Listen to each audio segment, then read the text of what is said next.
Welcome back ناظرین. اعتزاز احسن صاحب موجود ہیں. اعتزاز صاحب، آپ فرما رہے تھے کافی متنازع ترین فیصلے عدالتوں سے آئے ہیں پچھلے عرصے میں. پھر ہم نے دیکھا کہ ایک پارٹی کے ساتھ بڑی زیادتی بھی ہوئی. آپ یہ کہہ رہے ہیں کہ اس تمام معاملے میں کیوں سر پیپلز پارٹی اس موجودہ سیٹ اپ کا حصہ ہے؟ ڈیموکریٹ پارٹی ہے، آپ کہہ رہے ہیں کہ رائے بھی بڑی سنی جاتی ہے، اختلاف بھی پارٹی کے اندر موجود ہے، تو پھر کیوں سر حصہ بنے ہوئے ہیں؟ کیوں نہیں آپ اپوزیشن میں جاتے؟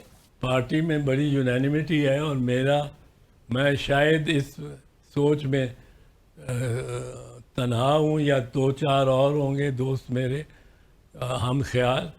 پر ہم کوئی یہ نہیں سوچ رہے کہ پارٹی چھوڑیں اور یہ کوئی لائف اینڈ ڈیتھ سچویشن ہو گئی ہے. میں یہ سمجھتا ہوں، اور میرے بہت سارے زیادہ تر جو کولیگز ہیں پیپلز پارٹی میں، وہ مجھ سے اختلاف کرتے ہیں.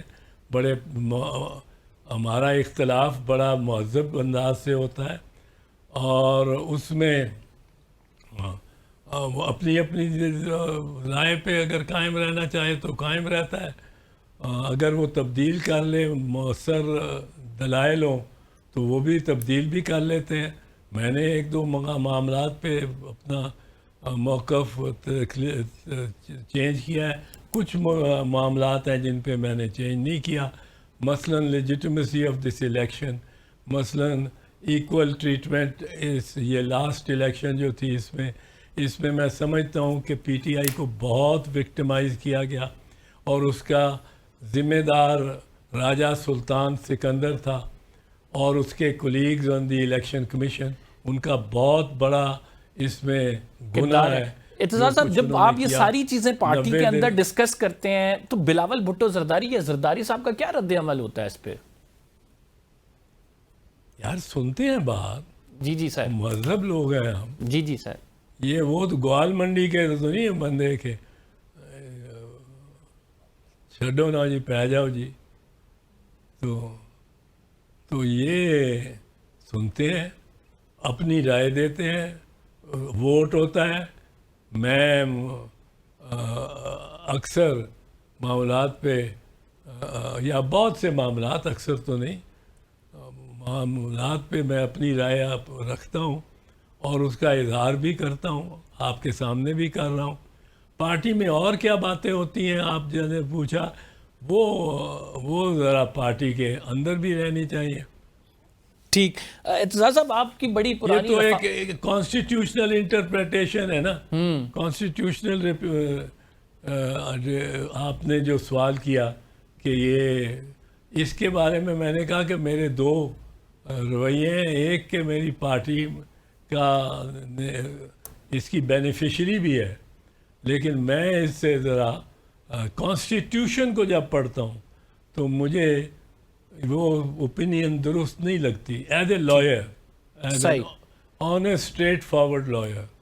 اعتزاز صاحب، آپ کی بڑی پرانی رفاقت ہے عمران خان صاحب سے. وٹ ڈو یو تھنک کہ پارٹی ٹوٹ جانے کے بعد سے، پارٹی کا شرازہ بکھر جانے کے بعد سے، اتنے عرصے جیل رہنے کے بعد، ان کی جو وائف ہیں ان کو جس طرح سے ان پہ کیسز بنائے گئے، کچھ ایسے کیسز جن کی تاریخ میں مثال نہیں ملتی، ڈو یو تھنک کہ عمران خان صاحب ٹوٹیں گے، یا پھر وہ کسی ڈیل پہ آئیں گے، یا پھر وہ اپنی جگہ پر ڈٹے رہیں گے؟ میرا تو خیال ہے کہ جس عمران کو میں 60 سال سے زیادہ کے وقت سے جانتا ہوں، وہ عمران ڈٹے رہے گا. میری رائے میں، میرے خیال میں، میری توقع ہے. جس کو میں جانتا ہوں وہ بڑا اس معاملے میں ضدی آدمی ہے. اور نمبر 2، دنیا دیکھ رہی ہے کہ اس کے ساتھ جو زیادتیاں ہو رہی ہیں، اب وہ اس کو ملاقات وکلاء سے نہیں کرائی جا رہی. یہ کس طرح، یہ کہاں ڈینائل ہو سکتا ہے؟ آرٹیکل 10 کی صریحاً یہ خلاف ورزی ہے. اور پھر اس کو وکلاء کو بلا لیتے ہیں، 3 بجے آ جائیں، 7 بجے تک کھڑا رکھ کے کہتے ہیں جی جیل بند ہو گئی ہے، اب جائیں. رشتہ داروں کو اذیت دیتے ہیں. یہ تو پریزن رولز میں ہے کہ اس طرح کے کام آپ نہیں کر سکتے. بہنوں کو بٹھائے رکھو. اذیت دینی ہے اور سارے خاندان کو دینی ہے. تو یہ بہت ظلم ہے اور بہت زیادتی ہے.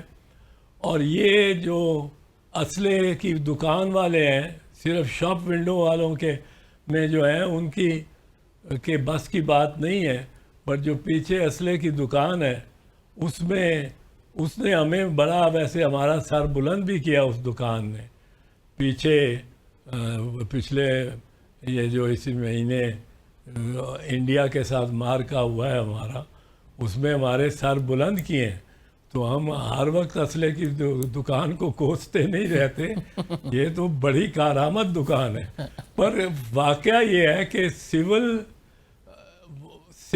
حکومت جو ہے اور سول حکمرانی کا جو یہاں نظام ہے، اس میں باہر شاپ ونڈو ہے جس میں چھوٹا سا مجسمے چھوٹے چھوٹے لگے ہوئے ہیں، تصویریں یہ اپنا شہباز شریف کی اس میں لگی ہوئی پائیں گے آپ، اور دیگر وزراء اور وزرائے اعلیٰ، اور یہ شاپ ونڈو ہے.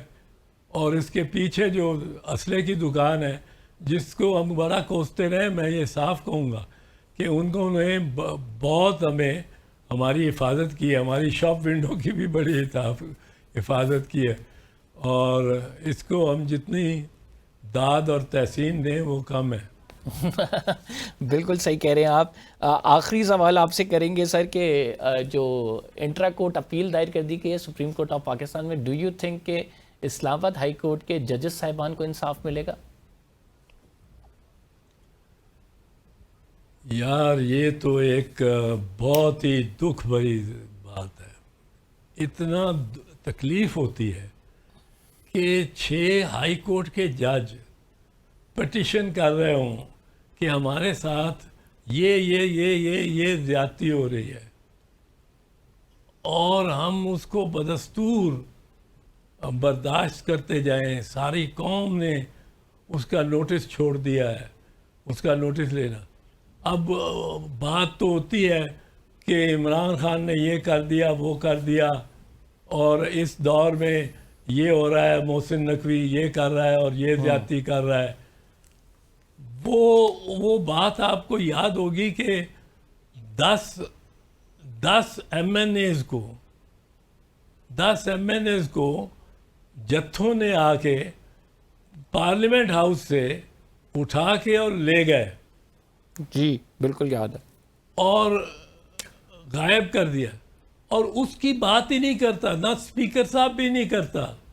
اسپیکر صاحب اس وقت موجود تھا بلڈنگ میں جب ساری لائٹس آف کر دی گئی، اس کے ہوتے ہوئے ہی وہاں وہ اب اسپیکر بات ہی نہیں کرتا. عوام بھی تقریباً بھول گئی ہے. تو یہ تو شاپ ونڈو کے ساتھ ہوتا ہے کہ شاپ ونڈو سے اٹھا لیتے ہیں، مورتیاں اٹھا لیتے ہیں. اور یہ اب کس کو نہیں یاد. بالکل صحیح درست فرما رہے ہیں کہ ملک میں ایسے واقعات ہو چکے ہیں جس کو اگر دیکھیں تو یقیناً بطور جمہوریت ہم خود بھی شرمندہ ہوتے ہیں کہ ایسی کس طرح سے ہو گئی ہیں. لیکن جنہوں نے جمہوریت کی حفاظت کرنی ہے، جب وہ اس قابل نہیں ہیں کہ اس کی حفاظت کر سکیں یا پھر اس پر کوئی نوٹس لے سکیں، تو عوام بھی پھر کیا کریں. بہرحال بہت شکریہ اعتزاز صاحب آپ کے قیمتی وقت کا. ناظرین پروگرام کا ٹائم ختم ہو، فی الحال کے لیے کمبر زیدی کو اجازت دیجیے. اگلے پروگرام میں آپ سے ملاقات ہوگی. اللہ نے کے بعد.